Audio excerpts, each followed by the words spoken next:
Saya Mega Wanasari dari Universitas Unisha Diguna Business School. Saya membuat video ini karena UAS Bahasa Indonesia Pak Adi. Jadi disuruh membuat proposal usaha.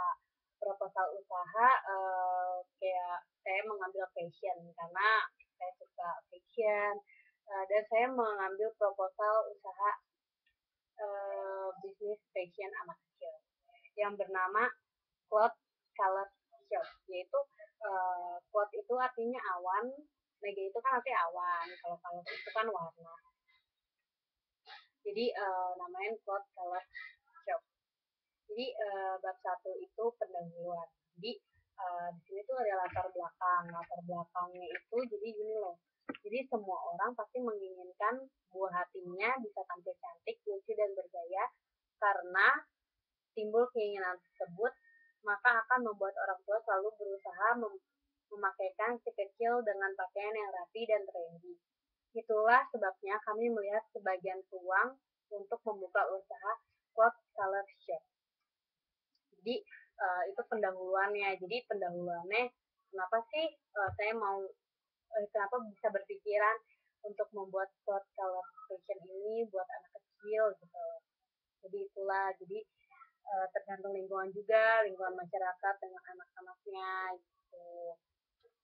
Terus tujuan pembuatan proposal yaitu melatih untuk mengembangkan jiwa wirausaha saya, mengembangkan bakat yang dimiliki, menghasilkan produk yang berbeda dan berkualitas, menciptakan lapangan kerja untuk orang yang mengangguran, meningkatkan taraf perekonomian. Jadi tujuan pembuatan proposal ini kan pertama tugas UAS, yaitu sama mengembangkan kemampuan wirausaha. Siapa tahu saya ada bakat ya kan. Terus keunggulan produknya yaitu mendesain model baju sendiri sehingga desain baju berbeda dengan produk lain, menggunakan bahan yang menyerap keringat sehingga nyaman dipakai anak-anak. Tidak hanya produk baju saja, tetapi komplit dengan aksesorisnya kayak bando, gelang, tas gitu, dan lain-lain. Terus, nah, kenapa sih keunggulan produk itu penting? Soalnya kan ini kita untuk anak-anak, jadi yang kita lihat keunggulannya gitu, cara ngedesain bajunya juga. Gitu. Terus kalau bab 2 itu yaitu proses usahanya, proses pengolahan usaha, kapasitas produk untuk pemula pada konveksi baju ini yaitu sebanyak 90 potong baju per bulan. Jika produksi pemula ini berhasil, maka kapasitas produk akan ditambah dalam produksi awal kita juga bekerja sama dengan penjual baju. Kita buatkan sampel contoh baju anak yang dengan permintaan pasar. Jadi sebelum kita proses ini, jadi kita tuh coba dulu produksinya dikit gitu, 90 potong per bulan. Jadi kita lihat pasar, kalau pasar naik kita meningkatkan produksinya gitu. Terus ketersediaan fasilitas atau sarana produksinya. Sebelumnya kita memulai usaha ini walaupun usaha kecil ya, maka kita harus menentukan di mana letak lokasi usaha kita. Kita harus menentukan di mana lokasi dalam produksinya dan memasarkannya. Lokasi merupakan faktor penting dalam menunjang kesuksesan dan keberhasilan usaha.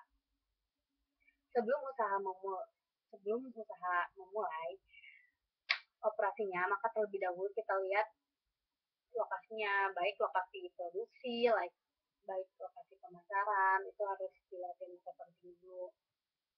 Kenapa sih ketersediaan fasilitas atau sarana produksi itu penting? Karena sekarang gini, kalau kita memilih lokasi di tempat yang sepi, pemasarannya juga biasa aja gitu, gimana mau lakunya gitu ya kan? Jadi ya udah kita harus produksinya di tempat yang bagus. Terus ketersediaan bahan baku. Jadi bahan bakunya itu seperti benang, renda dan lain-lain kan sudah ada tuh banyak yang jual gitu. Jadi pilih bahan ini juga harus yang bagus gitu. Terus SDM.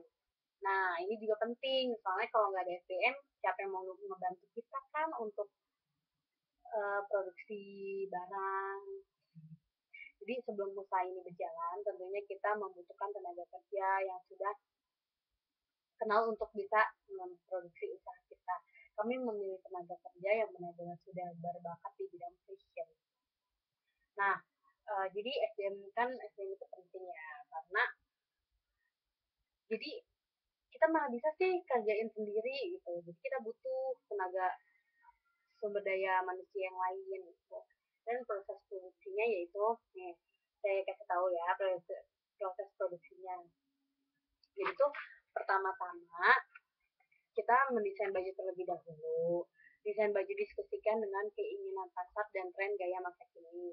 Setelah desain selesai, kemudian membuat pola baju untuk sesuai dengan desain yang kita bikin. Setelah pola jadi, kemudian memilih dan membeli kain yang sesuai dengan desain dan nyaman dipakai anak-anak. Setelah membeli kain, langkah selanjutnya yaitu memotong sesuai dengan pola yang sudah dibuat. Setelah memotong selesai, saatnya menjahit kain sesuai dengan desain dan pola yang sudah ada. Sebelum dipasang label, dicek lebih dahulu jahitannya apakah ada yang kurang rapi atau tidak. Setelah semuanya sudah rapi, proses terakhir yaitu pemasangan label dan proses pengemasan. Jadi uh, pengecekan sebelum barang dikemas tuh penting banget kan kita nggak tahu ya, nama kita juga manusia, jadi kita membuat produksinya jarang ada yang sempurna gitu, paling ada kecacatan, jahitannya kurang rapi gitu, itu harus penting dilihat dulu gitu. Terus nah, jadi kita membuat usaha ini nggak mungkin nggak ada resikonya gitu. Masa iya sih usaha lancar-lancar aja, tapi amin lah kalau usaha itu lancar-lancar aja, tapi jarang gitu. Resiko usahanya itu banyak banyak ada kompetitor yang menjual produk sejenis ya kan, baju yang kita buat terdapat kecacatan saat proses produksi. Terus susahnya mencari uh, konsumen yang terpercaya gitu. Jadi kita tuh harus terimalah kalau resikonya ntar ada aja gitu. Jadi terus mitigasi usaha, membuat desain baju yang tidak pasaran dan memperhatikan kualitas bahan-bahan yang digunakan. Mengecek kembali produk yang sudah diproduksi agar tidak terjadi kecacatan. Jadi itu penting banget gitu. Kalau yang sudah saya bilang tadi, penting banget buat mengecek kembali baju sebelum dikemas gitu. Rencana pemasarannya, saya rencananya strategi pemasaran yang dilakukan yaitu menjalani kerjasama dengan toko pakaian, terus mempromosikan ke teman kantor, ke tetangga, ke teman orang tua gitu.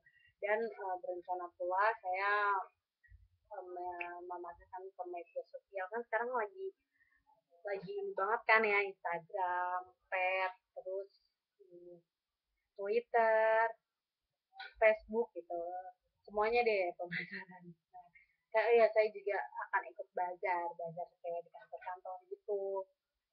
Nah, kira-kira tuh ya, saya udah nulis rencana anggaran. Jadi sebelum ini tuh kita harus buat rencana anggaran untuk merelasikan usaha Anda gitu. Jadi kayak modal kerja lah contohnya gitu. Jadi itu kita milih jenisnya dulu kan, pasti kan kain gitu. Jadi kain satin, kain chiffon, kain pile, benang, tempelan bunga, renda, plastik, kemas, label, handbag. Nah, jadi ini ada ukurannya juga, tapi ukurannya tuh macam-macam. Terus harganya juga macam-macam. Jadi minimal dari 20.000 sampai 40.000. Gitu. Nah, itu sesuai jumlah. Jadi jumlahnya berapa gitu. Terus nah model investasi kayak jenisnya itu kayak mesin jahit, mesin obras, mesin kancing, etalase, hanger, perlengkapan alat-alat jahit lainnya gitu. Jadi ini tuh kayak sekitaran 30.000 sampai 20 jutaan lah gitu. Jadi nah yang mahal itu tuh kayak mesin jahitnya gitu, mesin obras, terus proyek keuangan usaha, proyeksi keuangan usahanya gitu, kayak uraian nih misalnya pendapatan penjual gitu. Jadi nominal bulan pertama itu 13.500.000, bulan kedua itu 12 juta, bulan ketiga itu 13.500.000.